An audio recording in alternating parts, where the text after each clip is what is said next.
একদম খাঁটি বাঙালি ব্লগে সকলকে অনেক অনেক ওয়েলকাম। ভিডিওটি শুরু করছি কিন্তু দুপুরবেলা থেকে। আসছিল কিন্তু 1 জানুয়ারি। তো আজ আমাদের পিকনিক হওয়ার কথা ছিল, কিন্তু পিকনিকটা আমাদের আজ হলো না, তাই বাড়িতে আমরা মিলেই পিকনিক করে নেব। তো মেয়ে এই জন্য বলছে যে সন্ধ্যাবেলা কিন্তু আমি চিকেন ললিপপ খাবো, এইটা বলছে যে পিকনিকের দিন কিন্তু আজকে পিকনিক হলো না। প্রত্যেক বছর আমাদের পিকনিক হয় 1 জানুয়ারিতে, একটা 25 ডিসেম্বরে পিকনিক করি, একটা 1 জানুয়ারিতে। তার মানে ঠিক আছে, হবে সেটাই। তো ছেলে মেয়ের ইচ্ছাটাই সব কিছু। তো ছেলে মেয়ের সাথে সাথে মাদেরও একটু পাওনাটা হয়ে যায়, নাম ছেলে মেয়েদেরই পড়ে। তো মেয়ে একটা চিকেন ললিপপ নিয়ে নিল, একটা ছেলে নেবে। তোমার দাদাভাই এসব একদম পছন্দ করে না। তার আমি একটা। তারপরে কিন্তু রাতে রান্নাবাড়ি করতে হবে, কারণ 1 জানুয়ারির জন্য একটু স্পেশাল রান্নাবাড়ি একটু করবো জন্য। তো এবার চিকেন ললিপপটা আমারও খেতে বেশ ভালোই লাগে, যদিও মেয়ে বলেছে, আমারও ইচ্ছে ছিল।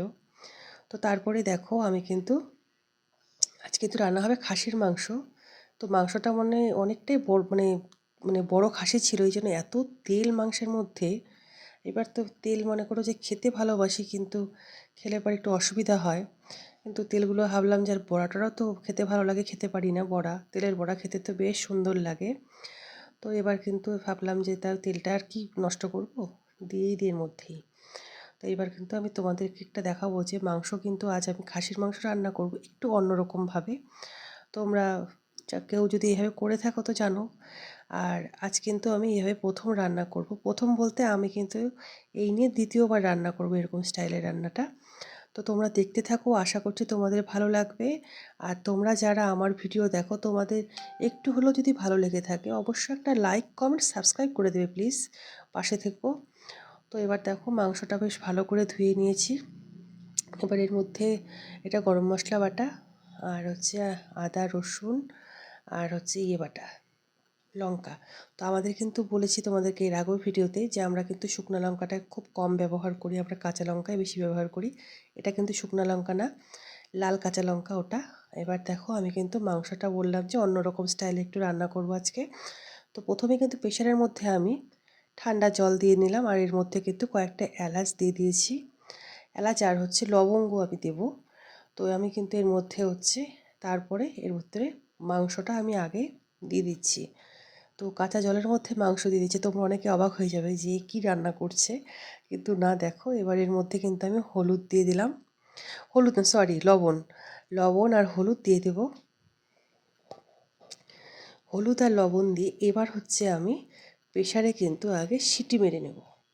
তো সিটিটা মেরে নিলে পারে সিদ্ধটা সিটিটা একদম পুরোপুরি একদম ফুল সিদ্ধ করব না, মানে একটা আইডিয়ার মতো করে আমি দুটোর মতো সিটি মেরে নেব। যেহেতু খাসিটা বড়, এই জন্য সিটিটা একটু সিদ্ধটা বেশি হতে হবে, তাই কিন্তু আমি দুটো সিটি দিয়ে নেব।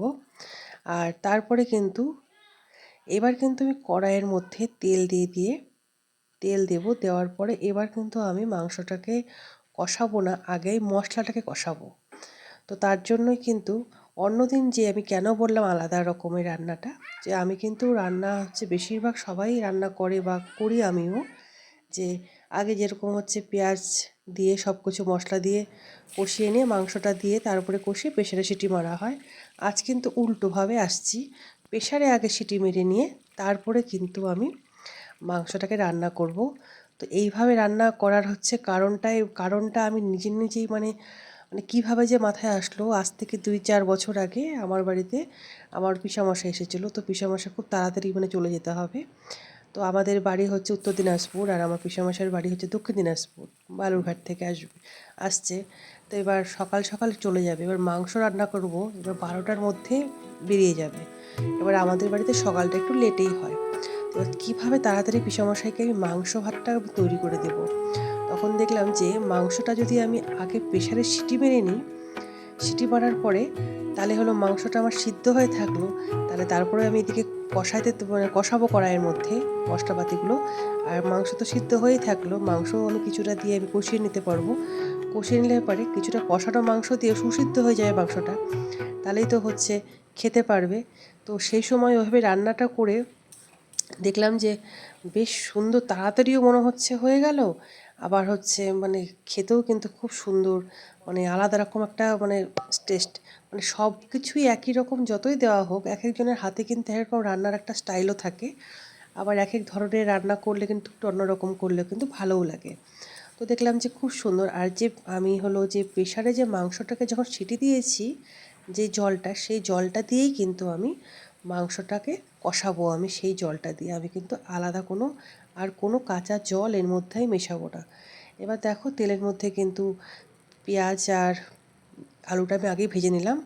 নেওয়ার পরে এর মধ্যে কিন্তু হালকা করে হলুদ আর লবণ দিয়ে নিলাম, কারণ আমি কিন্তু মাংসে লবণ ঢোকার জন্য আমি কিন্তু প্রেশারেই কিন্তু আগে মাংসটার মধ্যে কিন্তু জলেই কিন্তু আমি দিয়ে দিয়েছি, লবণ কিছুটা দিয়ে দিয়েছি। আর তারপরে কিন্তু এই মানে আইডিয়া করে সবই দিতে হবে নিজেকেই। এবার কিন্তু আমি পেঁয়াজের যখন আমি পেঁয়াজটার মধ্যে যে মশলাটা দিলাম, তো যেখানে আমি লবণ আর হলুদটা দিলাম, এটাও কিন্তু এই পরিমাণ মতোই আমি দিয়ে নিলাম, কারণ কম হলে খাওয়া যায় কিন্তু বেশি হলে খাওয়া যায় না। লবণ এমনই একটা জিনিস।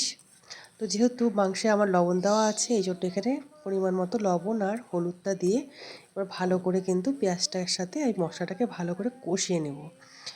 এবার যত কষানো হবে তত মাংসের টেস্ট বেশি হবে। যে কোনো রান্না যত কষানো হবে তত তার স্বাদ বেশি হবে।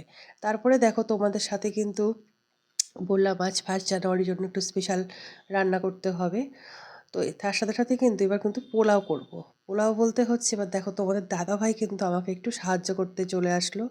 কারণ হচ্ছে উম, দেরি হয়ে যাচ্ছে, তো তোমার দাদাভাইয়ের একটু আজকে তাড়াতাড়ি হয়ে গেছে, জন্য বললো যে আমাকে একটু বলে দাও, আমি করে দিচ্ছি। তাহলে ঠিক আছে, তাহলে তো খুবই মঙ্গল, করো একটু। তো আমি তোমাদের দাদাভাইকে বললাম যে আমি চটজলদি হচ্ছে প্রেশারের মধ্যে আমি পোলাও রান্না করব, তুমি সেটা আমাকে শুধু একটু রেডি করে দাও। তো মেন তো হচ্ছে রেডি করাটাই, অ্যাকচুয়ালি কিন্তু রান্নাটা কিন্তু তোমাদের দাদাভাই মনে করো করলো, কারণ মাখাটাই কিন্তু আসল। আমি কিন্তু তোলাই পাঞ্জি চাল নিয়েছি, আর এর মধ্যে কিন্তু আদা বাটা দিয়ে রেখেছিলাম, দিয়ে একটু মেখে রেখেছিলাম চালটার মধ্যে। তারপরে কিন্তু দেখো তোমার দাদাভাই সুন্দর করে হাত দিয়ে একদম মেখে ঘি, হলুদ আর লবণ দিয়ে ভালো করে ওটাকে একটু মাখিয়ে নিয়েছে। নেওয়ার পরে ওটাকে কিছুক্ষণ আমি আদা দিয়ে আগে রেডি করে রেখেছিলাম, আগে মেখে রেখেছিলাম। এর মধ্যে এবার কিন্তু কিশমিশ আর কাজু সব হচ্ছে দিয়ে ভালো করে আবারও সুন্দর করে মেখে নিতে হবে। এগুলো যত মাখা হবে তত স্বাদ। তো এর মধ্যে তারপরে হচ্ছে লবঙ্গ, এলাচ, ওইগুলো সব দিয়ে নিয়েছি একবারে সব গোটা গোটা। আর এদিকে কিন্তু আমি গরম জল বসিয়ে নিয়েছি, ওটা পোলাওয়ের মধ্যে দেবো জন্য। আর মাংসের জন্য তো জল রেডি করা আছেই আমার, যেই মাংসটা সিটি মেরেছিলাম সেই জলটা তো আছেই। আর মাংসের তেলগুলো কিন্তু দিয়ে দিয়েছি। আর মাংসটা এতটাই বড় ছিল না, মানে প্রেশারে যে সিটি মেরেছি, মানে কিছু কিছু তেল কিন্তু গলেও গিয়েছে, মানে এতটাই। আর এবার দেখো আমি কিন্তু সেই জলটাই কিন্তু দিয়ে দিয়ে কষাচ্ছি। মাংসের কালারটা কিন্তু বেশ সুন্দর হয়েছিল, ক্যামেরাতে কিন্তু অতটা ভালো বোঝা যাচ্ছে না, ভালো আসছিলো কালারটা, খুব সুন্দর। তো দেখো মাংসটাকে কিন্তু খুব সুন্দরভাবে কিন্তু কষাচ্ছি আমি। তো মাংস তো আমার সিদ্ধ মোটামুটি হয়েই আছে। এবার দেখো গরম জলটা কিন্তু দিয়ে দিলাম। তো দেওয়ার পরে কিন্তু আমার কিন্তু পোলাও রেডি। এই যে পোলাও মাংস আমার রেডি হয়ে গেছে, এটা কিন্তু আমার মেয়ের জন্য এটা বেড়ে দিয়েছি। এবার হচ্ছে মেয়ে খেতে বসবে। তো আগে আমার ছেলে মেয়ে খায়, তারপরে কিন্তু আমি তোমাদের দাদাভাই খেতে বসি। এবার কিন্তু তোমাদের দিদিভাই আর তোমার দাদাভাই কিন্তু খেতে বসে গেছে। দেখো আমি পোলাও নিয়েছি, সাথে কিন্তু একটু ভাতও নিয়েছি। ভাত নিয়েছি হচ্ছে তোমার দাদাভাই কিন্তু হচ্ছে পোলাও খেতে একদম পছন্দ করে না। তো এবার বললো যে তুমি আমার পাশে, কিন্তু তোমার পাশে একটু ভাত নিয়ে আসো, আমি কিন্তু পোলাও কিন্তু খেতে পারবো না বেশি। তো এই জন্য কিন্তু আমি কিন্তু পাশে একটু ভাত নিয়ে নিই।